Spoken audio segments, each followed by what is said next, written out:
guys heard of mild cognitive impairment? So mild cognitive impairment is a mild form of the first signs of beginning to forget things.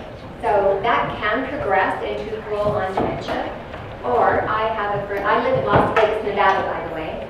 I have a friend who just wrote a book after 4 years of being diagnosed with mild cognitive impairment. She does exercise, she eats right, she studies and goes to her mild cognitive group, and she's still in a stage of mild cognitive impairment.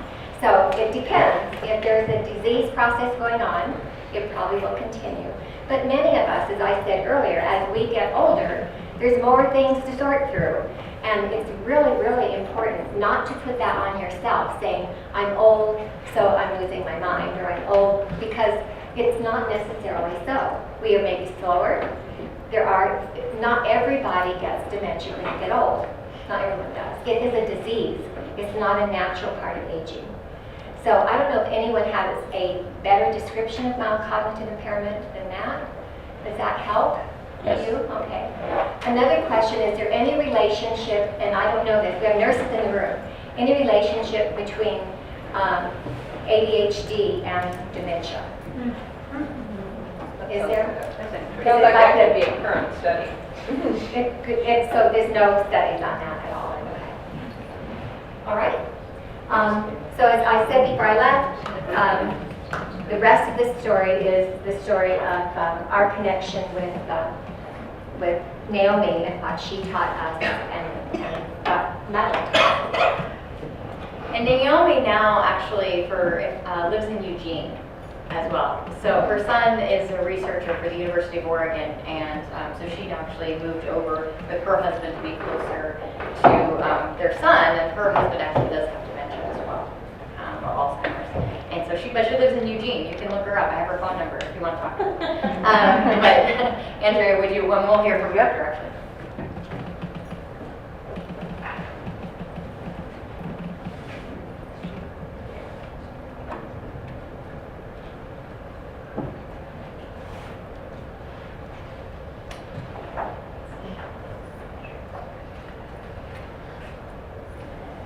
My philosophy is that as human beings, we are connected to each other, that there's a humanity that binds us together, that has nothing to do with religion or race or culture, and that when people get very old, they go back to this basic humanity. And you can reach that person on an emotional level, because I'm a human being and this other person is a human being, and I have experienced what that other person has experienced. Even though that person is from a different religion or race, we are both human. And if that person is left all alone and there is no connection with another human being, that old human being will deteriorate and become a living dead person. And here's a human being who has worked his whole life and who has contributed to society, and now in old age they need that connection again so that they can die feeling like I'm a good person. And if you're all alone, then you feel worthless deep down inside. You have to recreate your identity all by yourself, through movements, through self-gratification. But if someone enters into your world, and you look at them and you communicate with them, there is a wholeness that comes about. There is a relief. There is a feeling, I am wanted, I am needed, I am complete. There's a completeness when two human beings really care about each other. And I feel that when I connect with an old person. It gives me energy. It makes me feel, wow, I'm a real human being, and I feel good about myself. And it makes that other person feel the same way. That old person, like me. That's my favorite part, because when we met Naomi, she was about 84 years old, and that was about 10 years ago. And she still is out working with people and trying to educate. So she's definitely out there, making things happen. So thanks, Andrea. So there's what we learned. So we actually spent about 9 months going through Naomi's level 1 validation training. She calls it validation. And we spent another 9 months going through level 2 validation training, which is actually group work. In the first 9 months, we spent working one-on-one with individuals, and the second 9 months, we spent working in small groups. And with small groups, we actually found that using the validation techniques that we learned from Naomi, we actually could get people who all had dementia or Alzheimer's engaging with each other. We could facilitate engagements with each other, so we didn't necessarily have to be the ones to engage one-on-one, but the more we worked with them, the more they engaged with each other, both in the circle, the groups that we worked in, and even started doing it on their own outside. But they had a regular routine of engagement, and then we learned that they would kind of keep going and actually engage more with other people on a more regular basis. It was pretty amazing to watch, but we'll hear a little bit more about what we did there. So there's three parts to validation.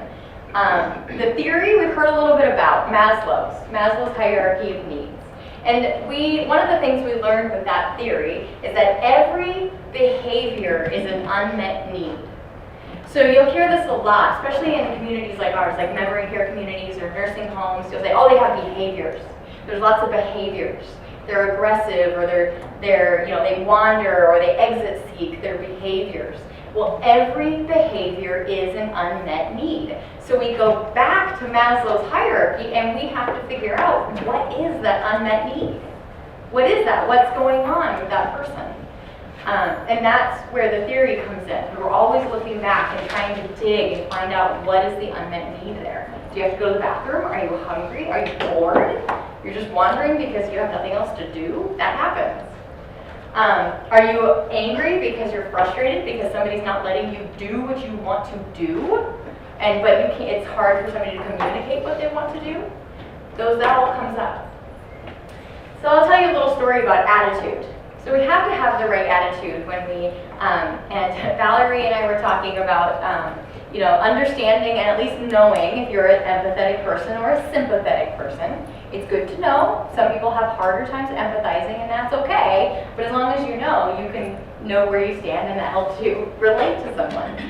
But I'm going to tell you a story about Shirley, a colleague of ours that we worked with that knew nothing about any of this, knew nothing.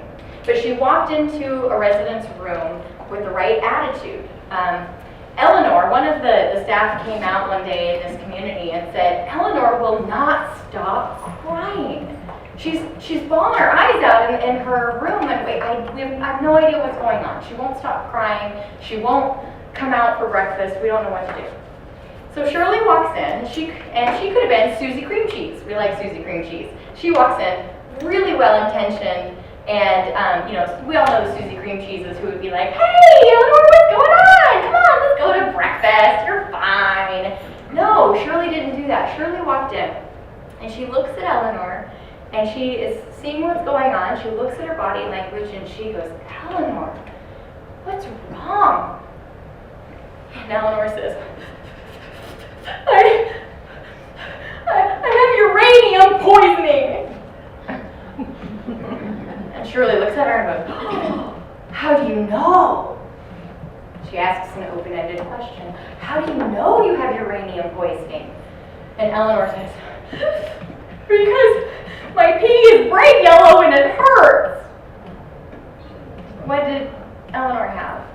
A UTI, and we all know this now. She had a UTI, but she thought, because she was in the beginning stages of dementia, she thought when it came out, she was saying, I have a UTI, but what we heard was uranium poisoning. And that's how she was trying to communicate that something was wrong. She had uranium poisoning. Now, imagine what had happened if Susie Cream Cheese came in and said, Eleanor, what are you talking about uranium poisoning? That's silly. You don't have uranium poisoning. Come on, you'll feel better when you come have breakfast. What would happen? Right. She could have ended up in the hospital because we couldn't have caught her UTI soon enough. But because it was caught, she get on antibiotics, she's fine, she doesn't have to go to the hospital, right? So, but because Shirley walked in with the right attitude and wasn't like, I'm gonna fix this, and oh, it's no big deal because she's talking nonsense. She walked in with the attitude of like, all right, I'm going to figure out what's going on. I'm going to see what this unmet need is. And we have to have that attitude in order to investigate and figure out what are they trying to communicate, what is going on. And the next, the third aspect of our triangle here are the techniques, which we're going to get into here in just a second. But first I want to talk about 4 phases of dementia. So if you are Alzheimer's, if you remember the video and you saw a little Alzheimer's kind of worked its way around the brain from front to back, right? And each time it hit a different section, that is what they said, it triggers moving into the next phase of dementia. And so one of the 4 things that we learned about with Naomi's class and validation is that the first phase is malorientation. Malorientation is the beginning phase. I'm going to tell you a story about a couple people who were maloriented. And you let me know if you know anybody like this or have met anybody like this. They're unhappily oriented to reality. Now, physically, they might have a bubble. They might have space. They don't want you to touch them. They don't want you to get near them. Right? These people tend to maybe be a little bit stiffer in their movements. And they may act like Doris. I'll tell you a story about Doris. So Doris lived in one of our communities, and one day she comes out and she says, somebody's smoking pot, and they're blowing it through the vents into my room. Doris, how do you know? How do you know somebody's smoking pot and they're blowing it into your room? What is it doing? She's like, it's making me confused. Somebody must be smoking pot and blowing it through the vents into my room. Right? There's always an explanation as to why it's not them. Right? People who are maloriented often tend to cover up what's going on. It's hard to accept. And so there's always a story, there's always a reason why this is happening. In Doris's case, somebody was smoking pot and blowing it through the vents into her room. Now, was anybody smoking pot and doing that? No. But she was starting to get confused, and to her, that was the only explanation that she could rationally think of, that somebody must be doing this. Well, and then there's Dan. So Dan is another resident actually in the same community, and he was convinced that somebody was stealing his wallet. Convinced somebody was going to steal his wallet, right? So every night, what do you think he did? He hid it. He hid it in his apartment. And every morning, what happened? Somebody stole my wallet! You stole my wallet, right? And so every morning the staff would go in and they would look through the room and they'd help him find his wallet. Now they always found his wallet, but they learned after a while that he would hide it in the same 2 or 3 places. But if you found it too quick, what happened? You took it! You stole it! You took it! And you just put it right back in there so you wouldn't think that, because I caught you. You took it and you just like put it back in so I wouldn't, because I noticed that you took it, right? So the staff had to be very careful about finding the wallet but not finding it too quickly, right? And this was just something that, they weren't necessarily going to change that. He just was convinced somebody was going to steal his wallet, but they could help him with it and find his wallet every morning, and that's okay. That was okay too. Does anybody know anybody in this kind of maloriented? Maybe, yeah. People who are in the first phase of malorientation also often tend to be hoarders. Maybe hide food and take it back to their rooms or their apartments. They might go into in our communities, they might go into other residents' apartments and take things or steal things, borrow, like maybe go shopping. What? Believe it's theirs. Believe it's theirs, right? We have another, I'm going to throw in this story because I like it. Actually, in one of our communities in Arizona, there's a woman who was absolutely convinced that the maintenance man had taken a box of hers. It was a box with things that were important to her, and he took it, and she was angry at him every single time she saw him. And before he took this class, he was like, I've tried everything. I've looked for it. I've taken her to go look for it. I don't have it. I don't know what she's talking about. And then finally he realized, oh, oh, you know, then we spent a lot of time actually after the class too talking about how he may remind her of somebody that took something important to her at a different time. He may be that symbol. We'll talk a little bit more about symbols too. But she was maloriented. So she may have always just been convinced that he had taken this box. But at least he learned not to get defensive about it, because he started getting really offended, thinking that she thinks I stole this from her. But he learned, no, it's not that she thinks I stole it. I just remind her of somebody that may have taken it or hidden something that meant a lot to her. And so he learned how to not take it so personally. And then the next phase of orientation is time confusion. You people in time confusion tend to, their movements become a little bit more relaxed, but they kind of lose clock time. You know, I may not know that it's 4:26 in the afternoon. I may not know that it's Thursday, although that happens a lot anyway. I may not know, you know, we forget what day it is. You know, I may not know that who the president is. I may not know, you know, like there's reality that I just don't know, but I can still communicate verbally. I can still communicate verbally for the most part. I just lose that sense of time.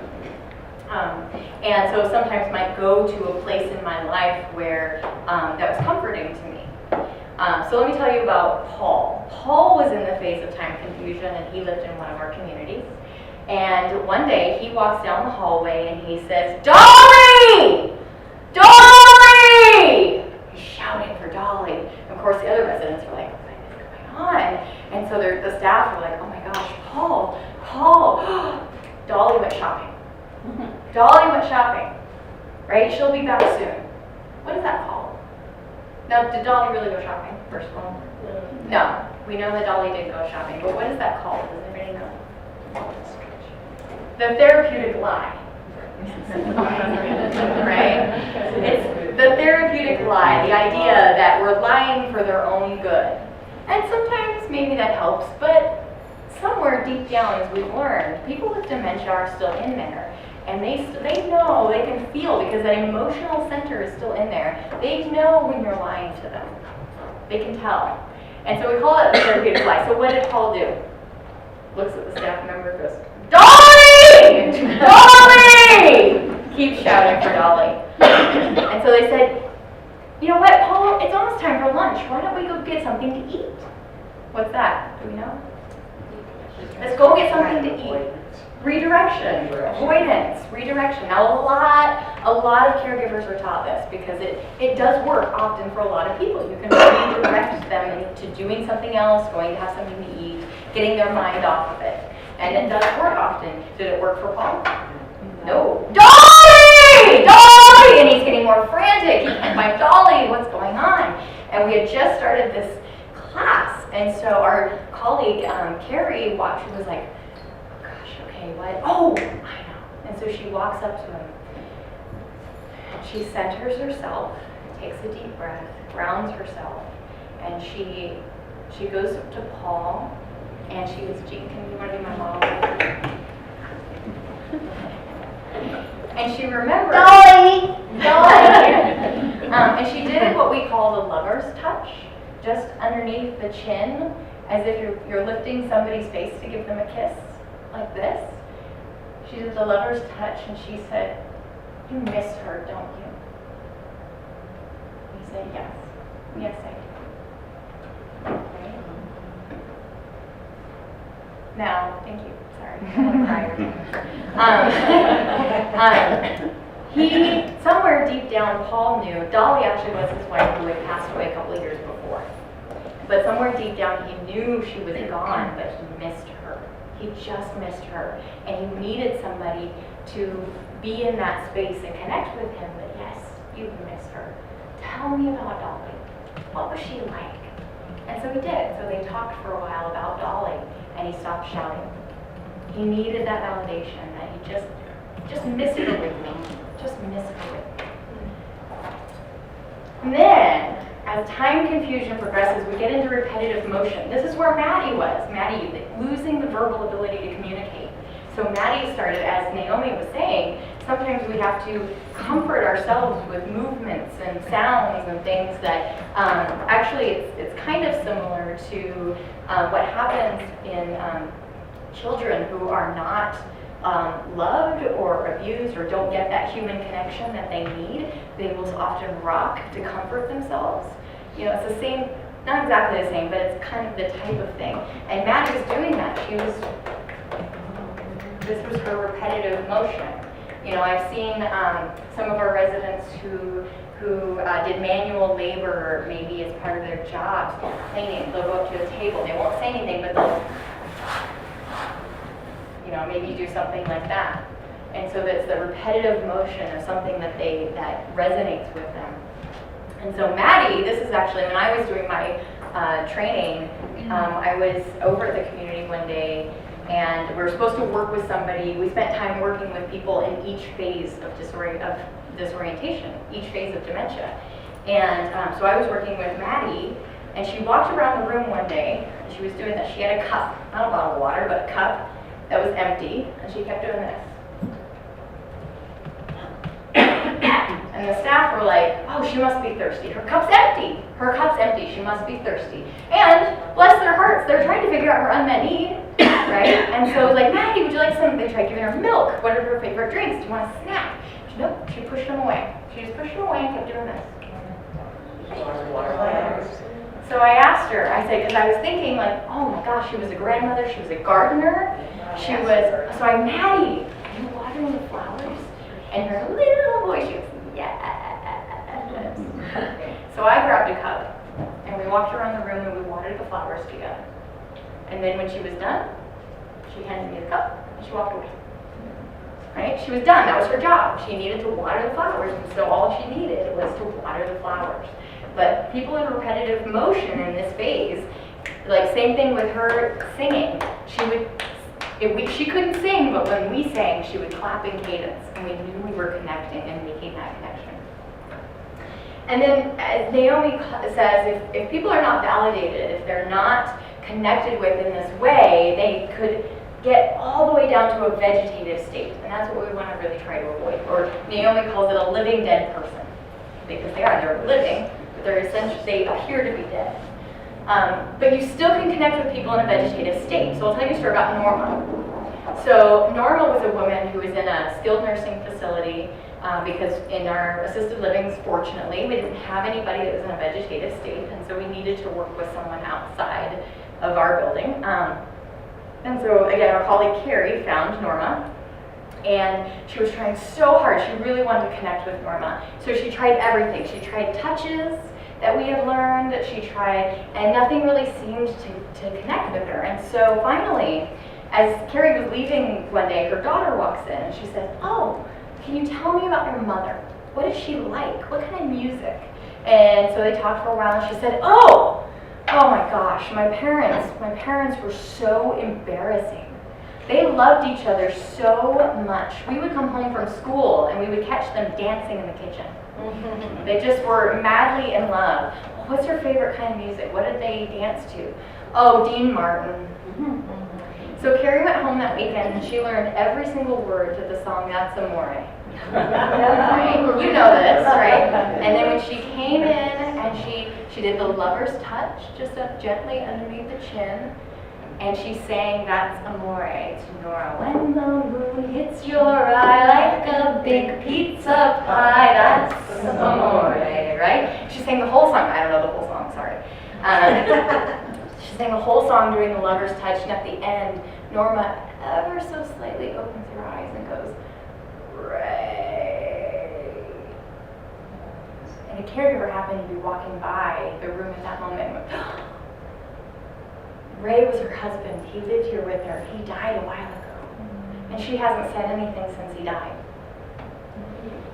So that reminded her of Ray. And they had a connection. Even in a vegetative state, she had a connection. She just had to find the right way of connecting. And in this case, it was touch and music that allowed her to connect.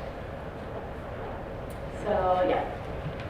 So, Naomi taught us, too, that emotions repressed gain in strength, emotions expressed diminish in strength. And so, again, this is what's hard for a lot of caregivers, because when somebody's angry, you want to shy away. You want to shy away. But then what did Naomi tell you? And then they're all alone. Right? So I want to tell you a story about Mary that I think illustrates this.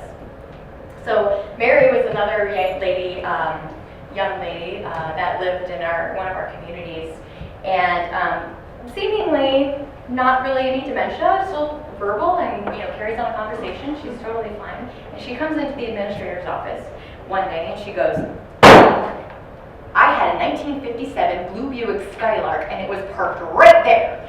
Somebody stole it. Yeah. Not knowing what to do, the administrator says, Mary, you sold your Skylark before you moved here. Now we call that reality orientation, actually trying to orient them to the present reality. Do you think it worked? No.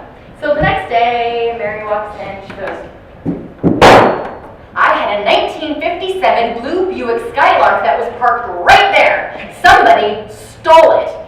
And so not knowing what to do, the administrator goes, Mary, it's almost time for lunch. Why don't we go to lunch?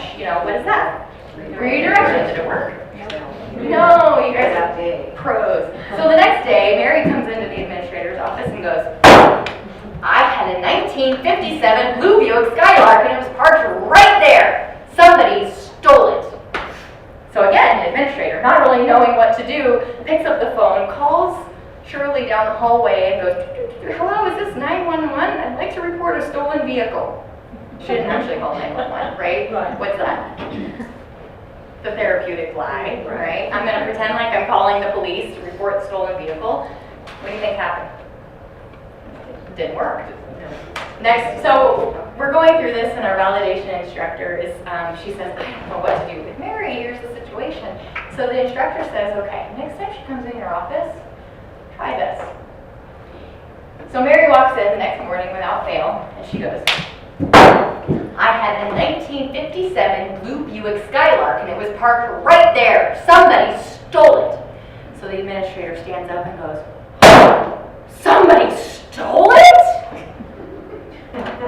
Mary kind of is taken aback a little bit and says, yeah, doesn't that suck? And she leaves, right? So what happened? She was validated. Her feelings, she had this car. She just needed somebody to understand. It sucked that she couldn't drive anymore. It sucked that she didn't have her car anymore. And she just needed somebody to understand that.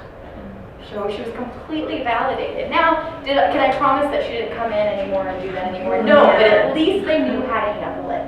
They knew that she just needed to know that you would empathize with her.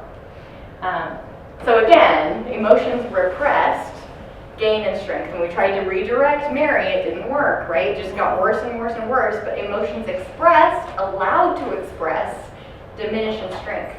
And they may not go away right away, but over time, if you keep validating people, if you keep communicating with empathy, they will go away or they'll diminish. They just need that ability to express those emotions. Okay, so techniques. So we've kind of, in some of the stories, we've touched on a few of these, but really they're on the back of your handouts, and I really want to go through. Number one, I think I might have mentioned this, but centering. If anybody's ever meditated, okay, you don't have to do a deep meditation.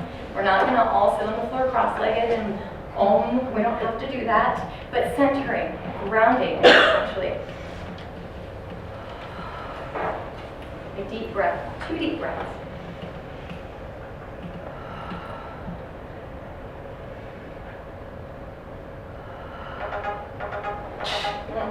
Takes a few seconds, right?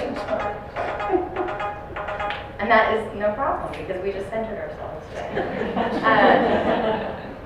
Grounding, actually, I'm going to throw this in here just because it's fresh in my mind, but last night I actually heard Deepak Chopra speak in Eugene, and which is amazing, by the way.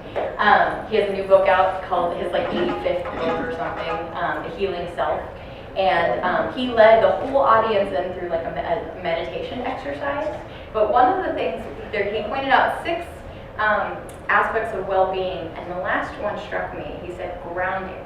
Grounding is one of the most important things we can do for well-being. And he said it is quite literally connecting to the ground. That's, you know what happens when you walk barefoot in fresh grass, or you walk barefoot in the sand, that feeling that you get? He said that is the connection to the physical earth that we need as human beings. We need that. And so even just our breathing of fresh air helps to center and ground us. And that with work in empathy, that's hugely important. And so we try and, even for our caregivers that are running around, they're super busy, a second to center yourself is vitally important. Observation and calibration. Shirley did this when she went to go speak with Eleanor. She walked in the room, she looked at Eleanor, looked at what was going on, and she matched her tone of voice, and she matched her facial expression to what was going on with Eleanor. Eleanor, what's wrong? She wasn't making fun of her, but she was coming to where she was. She was matching Eleanor so that she could better communicate and empathize with where she's going. Now, I come back, because I know Valerie and I were talking about this, that centering allows the emotion to flow around you. It doesn't necessarily impact you. And that's hard, because, you know, empathy is hard for a lot of people, because we feel like, oh my gosh, if I take on all that emotion, what is it going to do to me? But if you can center yourself properly, the emotion can flow around you, and it doesn't have to impact you nearly as much, right? And again, this takes lots of practice. None of us are perfect at it, but practice, practice, practice. Okay, so we center ourselves, we calibrate. Okay, Eleanor, what's wrong? I'm trying to get where you're at here. And then she asked an open-ended question. What's wrong? Tell me more about it. Tell me about Dolly. What's she like? Right? And asking those open-ended questions, just allowing them to express, especially if they're verbal, especially if they can still communicate verbally, just allowing people to express whatever it is they want to express. We see it often happening in our communities where I want to go home, I want to go home. And people say, I want to go home. This isn't my home. Right? And we get that in sundowning around 3, 4, 5 o'clock in the afternoon. I want to go home. This isn't my home. But we can often, instead of just redirecting, what's your home life like? Where's your home? Who's waiting for you when you get there? The children are waiting for you. They're waiting for dinner. You don't want to disappoint them. Tell me about your children. What are they like? You know, and just getting them to express some of that oftentimes will help alleviate the, I need to go home, I want to go home, and the escalation that can happen with that. Rephrasing. Sometimes you don't know what to say, rephrasing is the best technique, you know. I'm scared, you're afraid. You're afraid, I can see that. And sometimes it even just buys us a little bit more time until we can think of something else to ask. With open-ended questions, I try and think too of like who, what, where, when. Who, what, where, when, how. Notice I didn't say why. People who have dementia don't know why. They don't know why. They can't piece it together. They can't tell you why. They just feel what they feel. And sometimes even without dementia, we don't know why. We just feel what we feel and we don't know why. So avoid why, but what, where, when, how. Those are all ways that, okay, I can. What are you going to do when you get there? How are you going to get there? You know, what is waiting for you? Who's waiting for you? All of those things can help.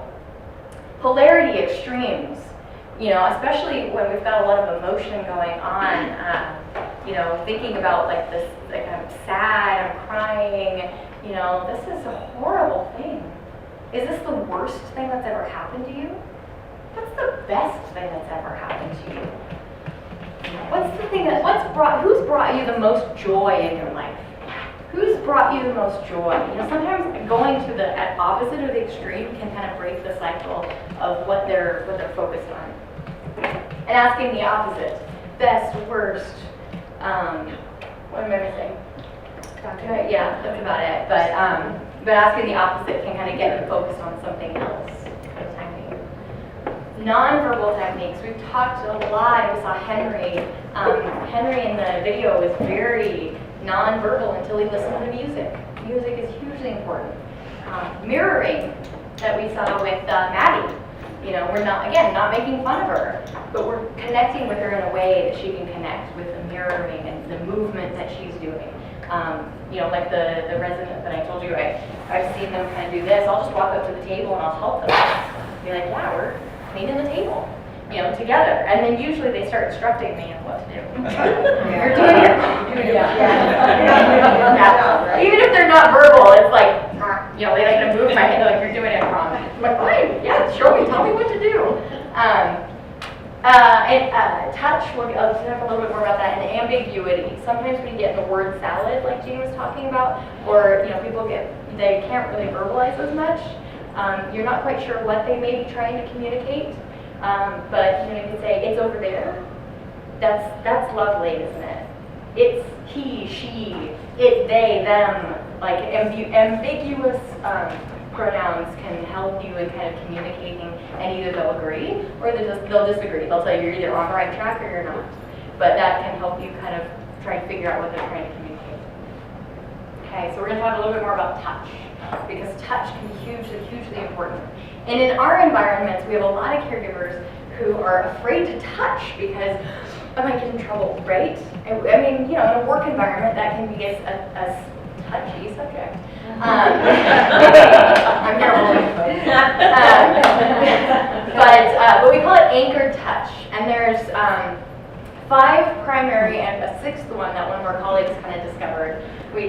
Jean, my model, we talked a little bit about the lover's touch underneath the chin, right? Like you're gonna lift somebody's chin to give them a kiss. And the mother's touch is somewhat similar, but not really. It's more on the cheeks.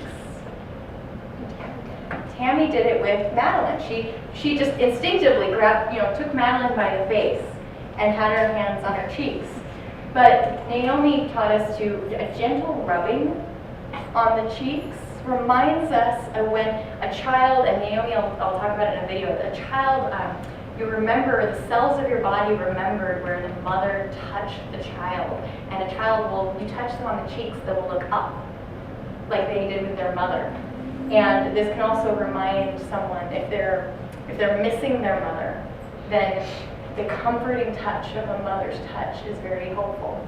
If they're in a phase where they're missing their mother or thinking about their mother, this is very helpful and can be very, very comforting to people. And think about an infant when they're born, they turn their face to the nipple, the mother's breast, and that's just a very natural, instinctual thing when you have the pump there. So this just reminds of where you were touched as a baby.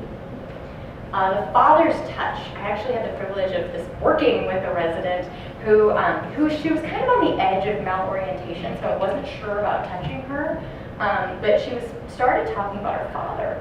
And from what I knew about her, she didn't have the best relationship with her father, but she started getting very emotional about talking with him. She's like, he's a military man, and he was very strict, and and then as she talked, I very slowly came up and put my hand on the back of her head and just held it there. And then slowly gave her just a gentle caress on the back of the head. And we cried together because this really reminded her of her father. Now, as Naomi taught us too, it's like this is again, cells remember, this was back in the day when the first touch that a father would have on the baby is when he was catching the baby, right? And his hand is on the back of the child's head. That's where this comes from. And even if your father wasn't the first one to touch the back of your head, it still is a touch that is reminiscent of a father. But not like a patting. This is very condescending. But just a gentle touch on the back of the head is can be very helpful for someone who's maybe missing their father. Or in this case, with this particular woman that I was talking to, I think she was feeling a little guilt from not having a better relationship with her father. But this actually was kind of comforting for her. And this is all individualized. Not everyone's going to work for every person. It depends on the person, but these are things that you can try. The child's touch, we talked about that. Child's touch. Oftentimes, mothers in particular, but I think fathers too, it might be missing, might be in a time of their dementia where they're reverting back to a time when they had babies.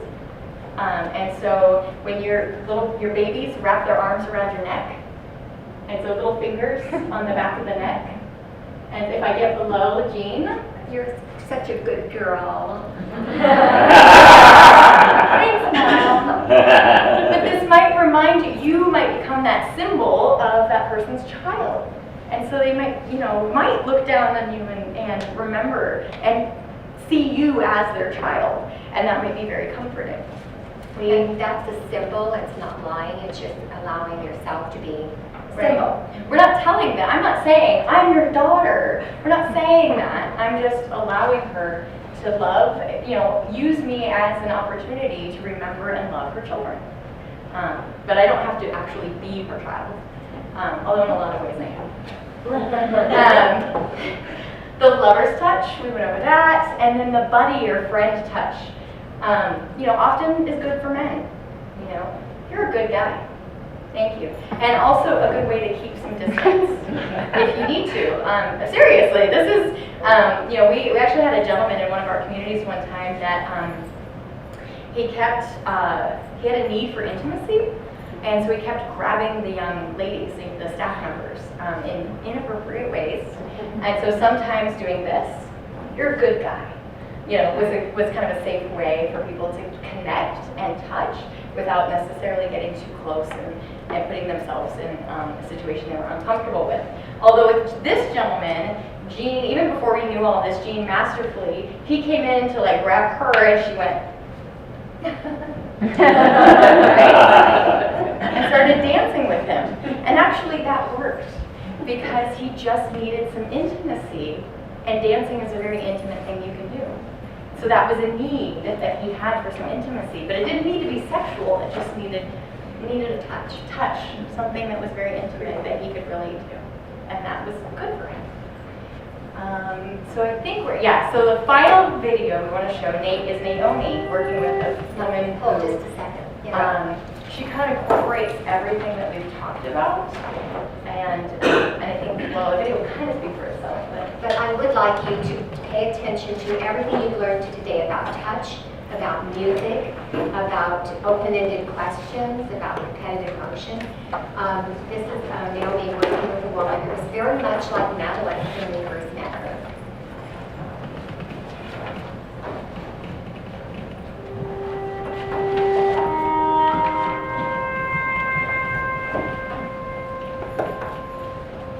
When people are very old and deteriorated and no one enters their world and they're just sitting there, they will withdraw inward more and more, and their desperate need for connection is all now inside. And if a person is all alone, even if they're very, very deteriorated, there's a longing for this kind of closeness. Mrs. Wilson? Hello? You want me to sit? Can you see me good? Gladys Wilson is a wonderful example of a person who is in the phase of repetitive motion, where people use movements, repetitive movements, because they don't have any more speech or very little speech. But they have human needs that need to be expressed. You're crying. Crying, you have a tear right here in your face. You have a little pain. You don't want me to touch you. You're very sad. Can you see me? Is it scary? Are you afraid? And if this person sits with their eyes closed, rocking back and forth, and maybe there's a tear coming down, there's a need there. There's a little tear that's coming up. Do you feel it? You feel a little tear? If you gently use touch, and I touched Gladys Wilson with the fingertips right here on the cheek, is where the mother usually touches the child. If you touch an infant there, it looks up. And every cell remembers where it was touched by the mother. And often that person knows, even if they can't say a word at that moment, they won't talk, or they don't want to talk, but there's a communication. And that person is no longer alone. Can you let me in a little bit? You think? Just a little? You think I could be with you and Jesus for a minute? Jesus loves me, this I know. For the Bible tells me so. I use music, because when speech is gone, music, especially with Gladys Wilson, it was religious music, because there's emotion tied to it and safety tied to it. So I used her old church song, Jesus loves me, yes, Jesus loves me, yes, Jesus loves me, the Bible tells me so. What I did was, when she moved, I moved with her. And when I was singing, because she didn't sing with me, so I matched the intensity of my voice to the intensity of her movement. And pretty soon, for a split second, we became one person. Jesus loves me. Yes, Jesus loves me. The Bible tells me so. But at one point, when she got very quiet and very peaceful, and my voice became very quiet as hers and very peaceful, and my breathing slowed to her breathing, she pulled me to her, and I moved with her. And for her, at that moment, I believe I was a symbol of her mom. Can you open your eyes now? Oh, you see me? Feel safe and warm? Yes? He's got the whole world in his hands. He's got the whole world in his hands. He's got the whole world in his hands. He's got the whole world in his hands. He's got the mothers and the fathers. Oh. Mothers and the fathers. He's got the mothers and the fathers.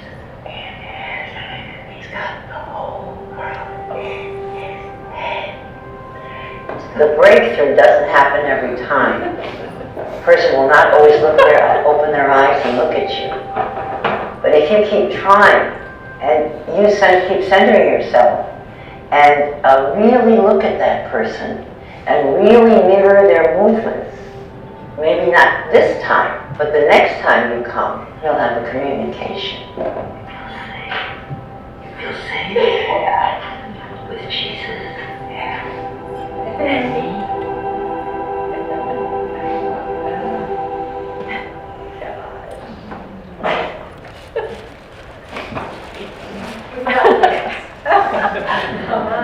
Isn't this great that we can have this impact on a human being? It is so amazing. Like I told you, the end of Madeline's story, that just became the beginning of our story, and it is our mission to tell everybody this. And we're really excited that we're going to have a community here in Reading where we can get to train our caregivers. We haven't read it yet.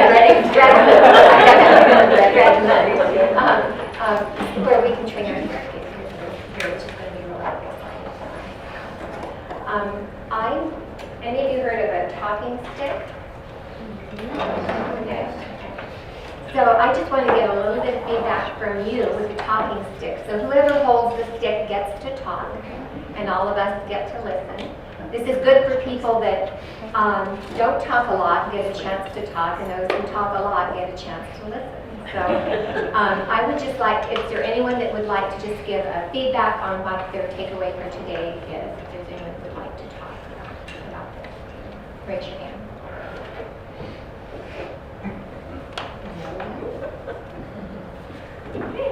And then just pass it around the table that way, and you can pass. You don't have to say anything, you can pass. This concept I've never heard or seen of, and if you're going to go to, is it Juniper Springs, then you're going to teach caregivers about this? It's very exciting, and thank you, because they need so much, they need help and direction. And when you're caregiver, you have so much, caring to give to people, and if they just had direction to help them, so they wouldn't get so frustrated. Thank you very, very much. You can pass it. You can pass if you want to pass it on. Excellent, excellent. Thank you very much. Not something that I tell everybody, but I'm trying to because I want to get a different view of it. I'm an alcoholic. I belong to Alcoholics Anonymous, and I speak quite often there because that's what we get to do, talk and listen. I've been telling people for years that everybody's a human being. They don't deserve any mistreatment or any sarcastic sayings about them. And everybody wants a hug, and I try to hug as many people as I can. Some men don't want to, but some want to. You know the power of touch. It's just a hug, and it's so therapeutic to me.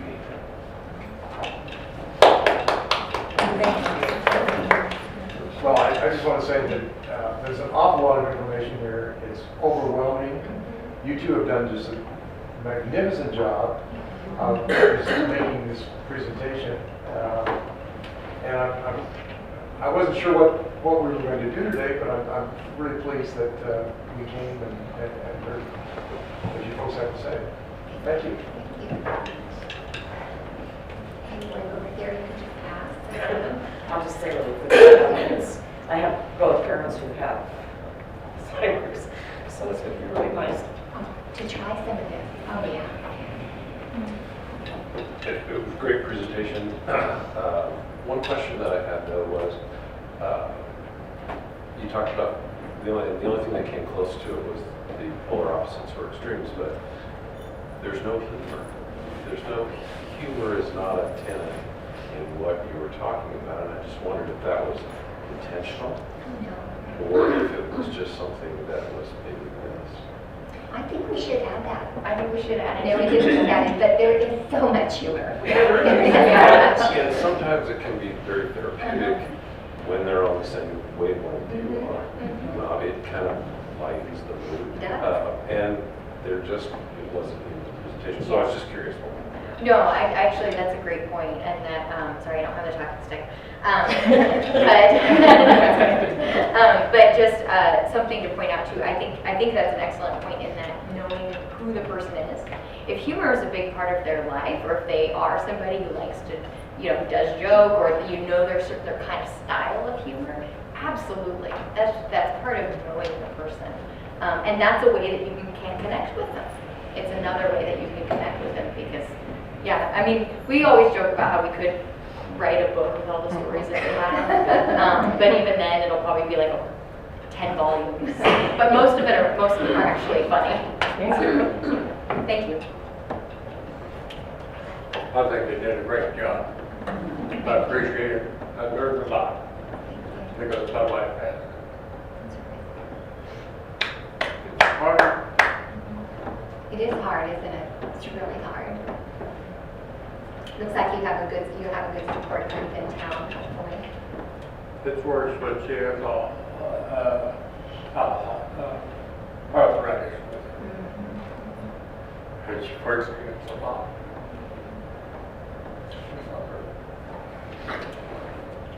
Thank you. Yeah, I just want to say thank you. Thank you very much for sharing this and for reminding us the importance of connection and reminding that everyone that has a sense of self and is still here, all of us. Again, you can pass. I'm not going to force anyone to do anything. I just wanted to say thank you, and this is hard for me because I'm on my third parent with dementia. My mom passed away with Alzheimer's last September, so wish I'd have had this information before that because we lost her just completely. It's just awful. But I do appreciate it. I'm going to use this on my stepdad. Also, thank you. Just very well presented, and I love all the different things. And your drama it's effective, it works, it's wonderful. It helps relate, it's great information. I was just a thought about what you said about humor, and I thought about it in between being a caregiver for my mother-in-law who passed away about 6 months ago, and my mom who's in her early 90s and doing very well, but early in cognitive impairment, not quite sure where it's going. But I just thought with humor is something big in my family, and but I also see you guys use humor and incorporating it into all of the points that you made and all the techniques, and I think that can be used so effectively. I can also see from my own experience, if insensitively, if used without sensitivity, it can just be a segue to get out of a comfortable situation and not connect. So I just think humor is so great, but it as long as it's with the intent and where it would help build a connection and not just use it as to get out of an uncomfortable situation. So with sensitivity. Thank you. I love the way, and not that you spoke about it, but you always, when you were, doing your role models and stuff, you always were connecting with that person's eyes. And I thought that was great. Just want to say thank you. Very informative. Really enjoyed it. Thank you. I also totally appreciated what you had to say and share with us. I was also wondering about using animals. Yes, because sometimes people connect with them or... Absolutely, that isn't part of this, but we therapy animals or personal animals, they can move in with the elders in our communities, and some of our communities have animals that live in the community with elders. That's very, one in Wisconsin, I just saw a picture, so kind of a large dog that it was actually in bed with the elder that was passing, and they wanted the dog's name is Faith. It was a pretty sweet thing. Yeah, animals are powerful. We actually hear that from most of our communities that do have like kind of a house pet, is that they always seem to know who needs them at the right time. Right, and we've had therapy dogs come into the hospital and be with patients who are totally nonverbal, but when the dog would come, and the dogs are trained not to come to the beds and stuff, but sometimes the dogs just know that they need to go to that bed and the person will respond to them. And sometimes it's just very powerful. That's another whole workshop. This is the first training or education I've tried to attend in and trying to connect with somebody with Alzheimer's. So I definitely got some things out of the class and look forward to trying to implement some of the things I learned.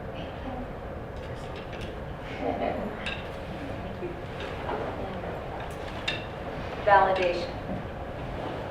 No matter what the emotion, no matter what the motion, it's so powerful. I mean, in whatever we do, that particular revelatory thought is just validation. Thank you for that. I'd like to say thank you also. I almost feel like I witnessed a miracle there. And I want to say thank you for the tools that you have given me. We're not quite at that process yet with my mom, but you've given me great tools for when that comes. And I'm excited that you're coming to Redmond. You are in Redmond. And I just want to say thank you again, like everyone. I've been to several different workshops and classes on this disease, and most of them are statistics. This is how many, just kind of dry, not human, doesn't bring the human element in. This is so different, and I love it. Thank you. I'd like to tell you how much I appreciate this.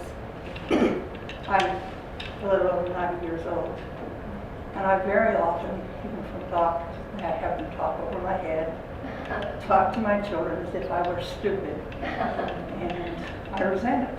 Yeah. I'm legally blind, and I fell and broke my wrist, and the doctor said, oh, you're 80 years old. If you were 14 years old, I would do more for you. But this is adequate, and so I didn't get the therapy that I needed. But this is wonderful. I have worked in hospitals, and I have watched people do things and say things to people that they think are out of their mind. And they may be just hurting, like you said, or lonesome. Thank you so much. We have babysitters at the house, and she has to go home at 5 o'clock. So I'm not being rude. You do need to go.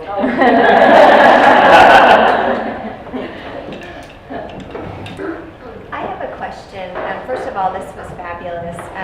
We are kind of new.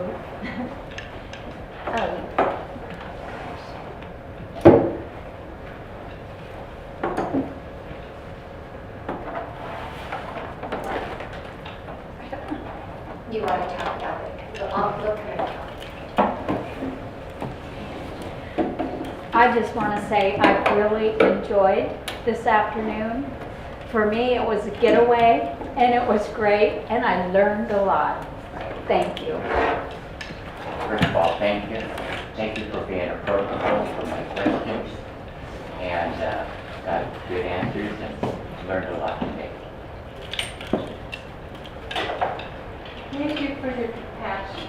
I don't think you could have done any of it without compassion.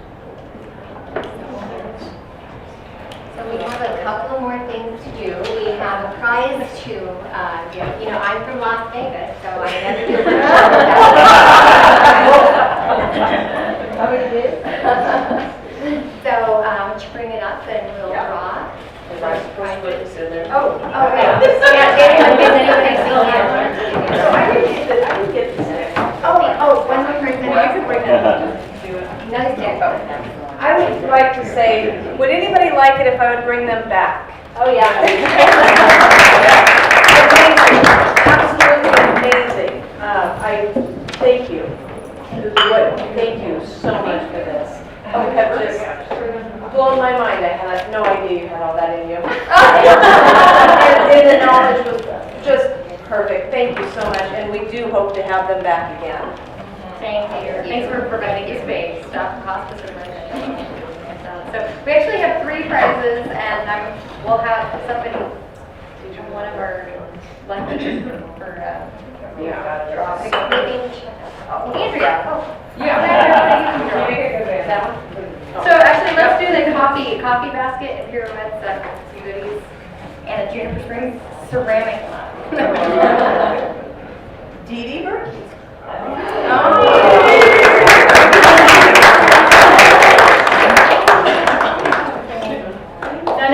Big sweetheart. Do the garden. Jim Ferris. Jim?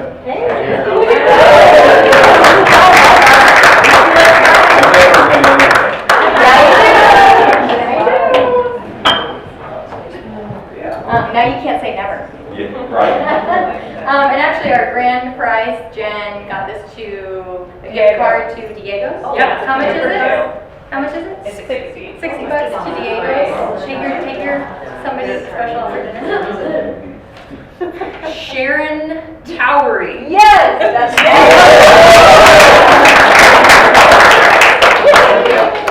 And everybody walks away with something because you all have a mug with a mug cake. If you haven't done one of these mug cakes, they're amazing.